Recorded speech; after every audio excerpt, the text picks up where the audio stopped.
Shalom saudara yang dikasihi Tuhan.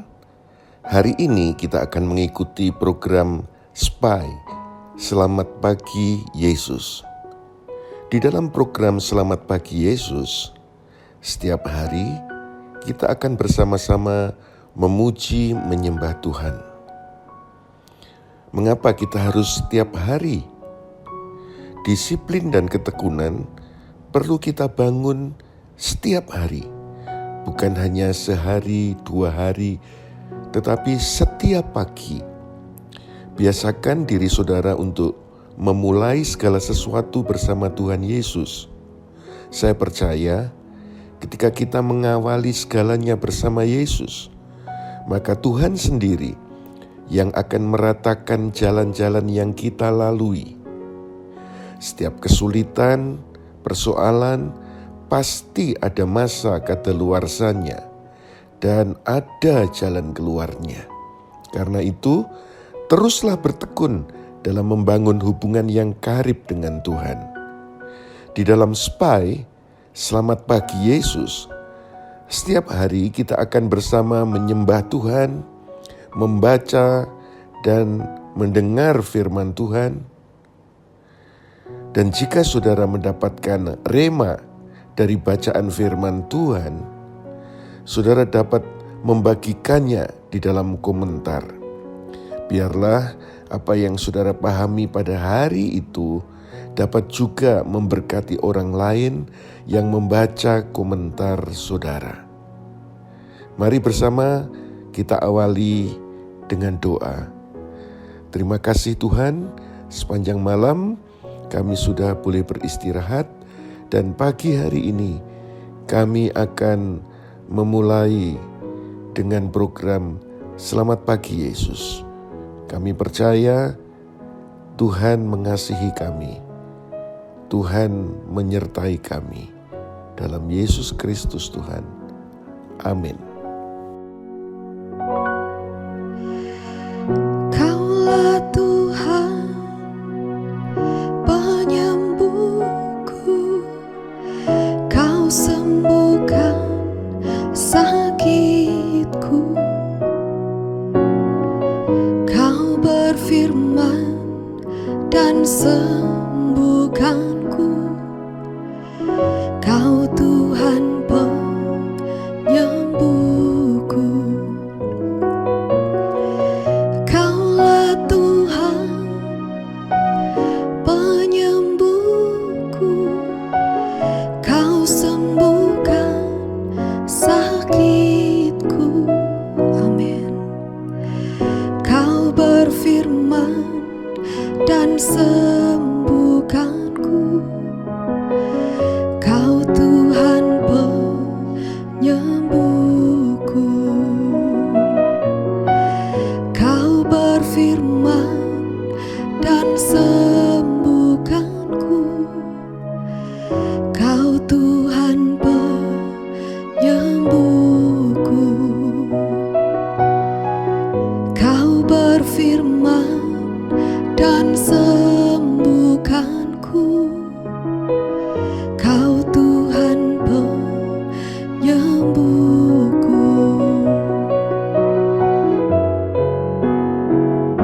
Percaya mujizat terjadi, kuasa-Mu nyata di sini. Kau melakukan perkara heran di luar pikiran. Percaya mujizat terjadi, kuasa-Mu nyata di sini. Jauh melebihi pikiranku, aku sudah sembuh.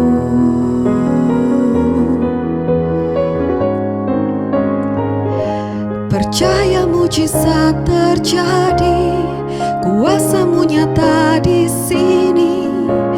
Kau melakukan perkara heran di luar pikiran. Percaya mujizat terjadi, kuasa-Mu nyata di sini. Jauh melebihi pikiranku, aku sudah sembuh.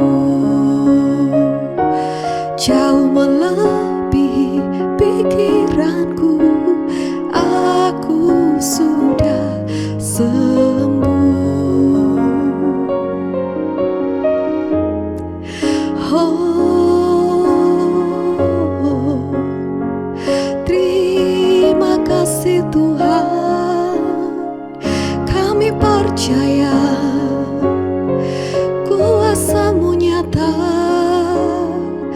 Engkau menyembuhkan kami, Engkau memulihkan kami. Kami percaya kuasa-Mu mengalir Tuhan, bilur-bilur-Mu menyembuhkan sakit kami. Terima kasih Tuhan, Engkau ajaib, Engkau berkuasa, Engkau mulia. Terima kasih Tuhan. Kami percaya di saat kami menyembah-Mu, kesembuhan sedang terjadi, mujizat-Mu terjadi Tuhan. Pertolongan-Mu Kau nyatakan bagi kami pada saat ini juga di dalam nama Tuhan Yesus. Matius 9. Kemudian Yesus naik ke perahu untuk menyeberang, lalu tiba di kotanya sendiri. Maka mereka membawa kepadanya seorang lumpuh yang terbaring di tempat tidurnya. Ketika melihat iman mereka, Yesus berkata kepada orang lumpuh itu, "Teguhkanlah hatimu, anakku, dosamu sudah diampuni." Maka beberapa ahli Taurat berbicara di dalam hati mereka sendiri, "Orang ini menghujat." Tetapi Yesus mengetahui pikiran mereka. Dia berkata, "Mengapa kamu memikirkan yang jahat di dalam hatimu? Sebab manakah yang lebih mudah, mengatakan dosamu sudah diampuni, atau mengatakan bangkitlah dan berjalanlah? Namun supaya kamu tahu bahwa di bumi Anak Manusia mempunyai kuasa untuk mengampuni dosa." Lalu dia berkata kepada orang lumpuh itu, "Bangunlah, angkatlah tempat tidurmu dan pulanglah ke rumahmu." Maka bangunlah dia dan pulang ke rumahnya. Ketika orang banyak itu melihatnya, takjublah mereka dan memuliakan Elohim yang telah memberikan kuasa seperti itu kepada manusia. Sementara berjalan melewati tempat itu, Yesus melihat seorang bernama Matius sedang duduk di rumah cukai. Dia berkata kepadanya, "Ikutlah aku." Maka bangunlah Matius dan mengikuti dia. Ketika Yesus duduk sehidangan di dalam sebuah rumah, banyak pemungut cukai dan orang berdosa datang dan mereka duduk sehidangan bersama dia dan murid-muridnya. Ketika orang-orang Farisi melihat itu, mereka berkata kepada murid-muridnya, "Mengapa gurumu duduk sehidangan bersama para pemungut cukai dan orang berdosa?" Ketika Yesus mendengarnya, dia berkata kepada mereka, "Orang sehat tidak membutuhkan tabib, melainkan yang sakit. Jadi pergilah dan pelajarilah apa yang dimaksud dengan hal ini. Aku menghendaki belas kasihan dan bukan korban, karena aku datang tidak untuk memanggil orang benar, melainkan orang berdosa ke dalam pertobatan." Kemudian murid-murid Yohanes mendekat kepadanya dan berkata, "Mengapa kami dan orang-orang Farisi banyak berpuasa, sedangkan murid-muridmu tidak?" Yesus berkata kepada mereka, "Tidaklah mungkin para pengiring mempelai berduka cita selama mempelai pria berada bersama mereka. Namun harinya akan tiba ketika mempelai pria telah diambil dari mereka, dan pada waktu itulah mereka akan berpuasa. Tidak seorang pun menambalkan secari kain yang baru pada jubah yang sudah usang, karena tambalan itu akan mencabik jubah itu dan koyaknya menjadi semakin besar. Mereka pun tidak akan menuangkan anggur yang baru ke dalam kirbat yang lapuk, karena jika demikian, kirbat itu akan pecah dan hancur sehingga anggurnya tumpah. Sebaliknya, mereka menuangkan anggur yang baru ke dalam kirbat yang baru, sehingga kedua-duanya tetap baik." Sementara dia mengatakan hal-hal itu kepada mereka, datanglah seorang pemimpin menyembah kepadanya dan berkata, "Anak perempuanku baru saja mati, tetapi datanglah dan tumpangkanlah tanganmu atasnya, maka ia akan hidup." Maka bangunlah Yesus dan mengikutinya, demikian juga para muridnya. Dan lihatlah, seorang wanita yang sudah 12 tahun menderita pendarahan datang mendekati Yesus dari belakang dan menjamah jumbai jubahnya. Sebab ia berkata kepada dirinya sendiri, "Kalau saja aku dapat menjamah jubahnya, aku akan sembuh." Yesus berpaling dan memandang kepadanya serta berkata, "Teguhkanlah hatimu, anakku. Imanmu telah menyembuhkan engkau." Sejak saat itu, sembuhlah wanita itu. Setelah Yesus tiba di rumah pemimpin itu dan melihat para peniup seruling dan orang banyak yang menimbulkan kebisingan, maka dia berkata kepada mereka, "Menyingkirlah, sebab anak perempuan itu tidak mati, namun sedang tidur." Tetapi mereka menertawakan dia. Setelah orang banyak itu diusir keluar, masuklah dia dan memegang tangannya, dan terbangunlah anak perempuan itu. Lalu tersebarlah berita itu ke seluruh negeri. Sementara Yesus berjalan melewati tempat itu, 2 orang buta mengikutinya dengan berteriak-teriak dan berkata, "Kasihanilah kami, ya Putra Daud." Setelah Yesus tiba di sebuah rumah, orang-orang buta itu mendatanginya dan dia berkata kepada mereka, "Percayakah kamu bahwa aku sanggup melakukannya?" Mereka berkata kepadanya, "Ya Tuhan." Kemudian dia menjamah mata mereka dan berkata, "Terjadilah padamu sesuai dengan imanmu." Maka terbukalah mata mereka, dan Yesus memperingatkan mereka dengan tegas. Katanya, "Perhatikanlah, jangan seorang pun mengetahuinya." Akan tetapi setelah keluar, mereka menyebarluaskan kemasyhurannya ke seluruh negeri itu. Sementara keduanya keluar, datanglah orang-orang membawa kepadanya seorang bisu yang dirasuk roh jahat. Dan sesudah roh jahat itu diusir, orang bisu itu pun dapat berbicara. Sehingga takjublah orang banyak itu dan berkata, "Hal seperti ini belum pernah terlihat di Israel." Namun orang-orang Farisi berkata, "Dengan penghulu roh jahat, dia mengusir roh jahat itu." Lalu Yesus pergi mengelilingi semua kota dan desa. Dia mengajar di dalam sinagoga-sinagoga mereka dan memberitakan Injil Kerajaan serta menyembuhkan segala penyakit dan kelemahan mereka. Ketika melihat orang banyak itu, hatinya tergerak oleh belas kasihan terhadap mereka, karena mereka itu lelah dan terserak seperti domba yang tidak mempunyai gembala. Maka dia berkata kepada para muridnya, "Sesungguhnya tuaian itu banyak, tetapi para pekerjanya sedikit. Oleh karena itu mintalah agar Tuan pemilik tuaian mengirimkan para pekerja ke dalam tuaiannya." Matius 10. Kemudian Yesus memanggil ke-12 muridnya dan memberikan kepada mereka kuasa atas roh-roh najis untuk mengusir roh-roh itu dan untuk menyembuhkan segala penyakit dan kelemahan. Inilah nama-nama ke-12 rasul itu. Yang pertama, Simon yang disebut Petrus dan Andreas saudaranya, Yakobus anak Zebedeus dan Yohanes saudaranya, Filipus dan Bartolomeus, Thomas dan Matius pemungut cukai, Yakobus anak Alfeus dan Lebeus yang disebut Tadeus, Simon orang Kanaan dan Yudas Iskariot yang mengkhianati dia. Yesus mengutus dan memberi tugas kepada ke-12 murid ini. Katanya, "Janganlah kamu pergi ke jalan bangsa-bangsa bukan Yahudi, dan janganlah masuk ke kota orang-orang Samaria. Tetapi pergilah kepada domba-domba yang hilang dari keluarga Israel.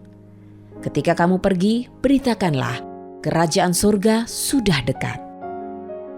Sembuhkanlah yang sakit, tahirkanlah yang kusta, bangkitkanlah yang mati, usirlah roh-roh jahat. Kamu sudah menerimanya dengan cuma-cuma, berikanlah pula dengan cuma-cuma. Janganlah kamu membawa persediaan uang, baik emas, perak, ataupun tembaga di dalam sabukmu, ataupun tas perbekalan untuk perjalananmu, ataupun 2 helai pakaian, ataupun kasut, ataupun sebatang tongkat. Sebab seorang pekerja layak mendapat upahnya. Ke kota atau desa manapun kamu masuk, periksalah siapa yang layak dan tinggallah di rumahnya sampai kamu berangkat lagi. Dan ketika masuk ke dalam sebuah rumah, berilah salam. Jika rumah itu sungguh layak, biarlah damai sejahteramu turun atasnya.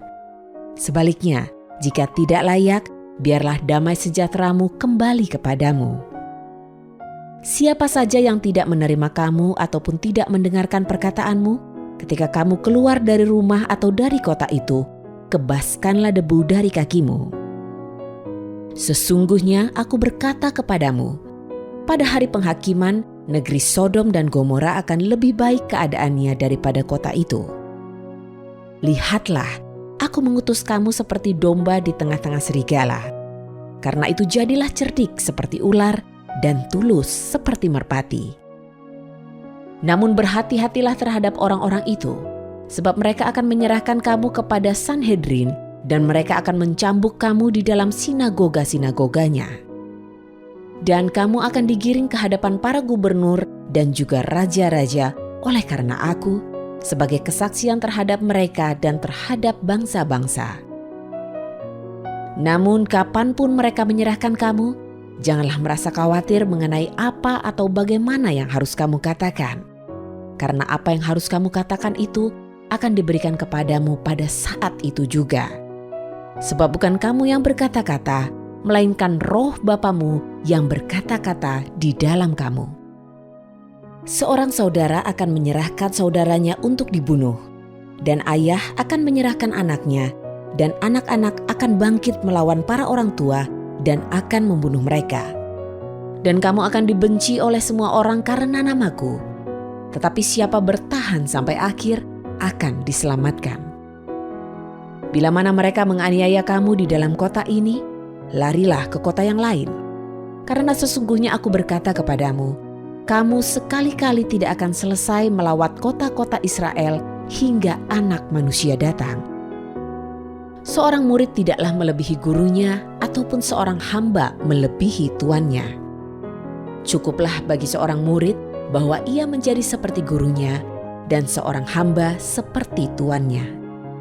Jika mereka memanggil majikan itu Beelzebul, betapa lebih buruk lagi seisi rumahnya. Oleh karena itu, janganlah kamu takut akan mereka, sebab tidak ada satupun yang tertutup yang tidak akan disingkapkan, dan yang tersembunyi yang tidak akan diketahui. Apa yang aku katakan kepadamu dalam gelap, katakanlah itu dalam terang. Dan apa yang kamu dengar dengan telinga, beritakanlah itu di atas atap rumah. Dan janganlah kamu takut terhadap mereka yang membunuh tubuh tetapi tidak berkuasa untuk membunuh jiwa. Namun lebih takutlah kepada Dia yang berkuasa membunuh baik jiwa maupun tubuh di dalam neraka. Bukankah burung pipit dijual 2 ekor 16 dinar? Namun seekor pun dari mereka tidak akan jatuh ke tanah jika tidak dikehendaki Bapamu. Dan bahkan rambut kepalamu itu terhitung seluruhnya. Oleh karena itu, janganlah kamu takut. Kamu lebih berharga daripada banyak burung pipit. Jadi, siapapun yang mengakui aku di hadapan manusia, aku juga akan mengakui dia di hadapan Bapa-Ku yang di surga. Tetapi siapa saja yang menyangkal aku di hadapan manusia, aku juga akan menyangkalnya di hadapan Bapa-Ku yang di surga.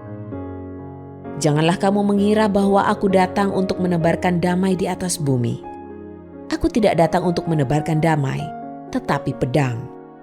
Karena aku datang untuk memisahkan orang dari ayahnya dan anak perempuan dari ibunya, serta menantu perempuan dari ibu mertuanya.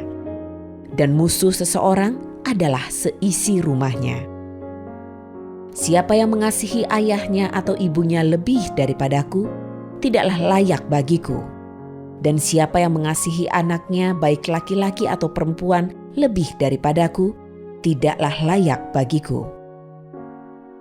Dan siapa yang tidak memikul salibnya dan mengikut aku, ia tidak layak bagiku. Siapa yang mempertahankan nyawanya, ia akan kehilangan nyawanya. Tetapi siapa yang kehilangan nyawanya demi aku, ia akan mendapatkannya. Siapa yang menerima kamu, ia menerima aku. Dan siapa menerima aku, ia menerima Dia yang mengutus aku. Siapa yang menerima seorang nabi sebagai nabi, ia akan menerima upah seorang nabi. Dan siapa yang menerima orang benar sebagai orang benar, ia akan menerima upah orang benar. Siapa yang memberi minum air sejuk secangkir saja kepada seseorang yang kecil ini, sebab ia muridku, sesungguhnya aku berkata kepadamu, ia sekali-kali tidak kehilangan upahnya. Terima kasih telah mengikuti tayangan Selamat Pagi Yesus pada hari ini. Tetaplah bertekun untuk bersekutu karib dengan Tuhan setiap hari. Saya percaya sepanjang hari ini hikmat dan urapan Tuhan menyertai kita. Hingga apapun yang kita kerjakan dibuat Tuhan berhasil. Jika saudara diberkati dengan tayangan Selamat Pagi Yesus, jangan lupa untuk subscribe dan share tayangan ini kepada rekan dan kerabat saudara. Tulislah komentar yang membangun pada tayangan ini. Selamat beraktivitas. Tuhan Yesus memberkati kita semuanya. Amin.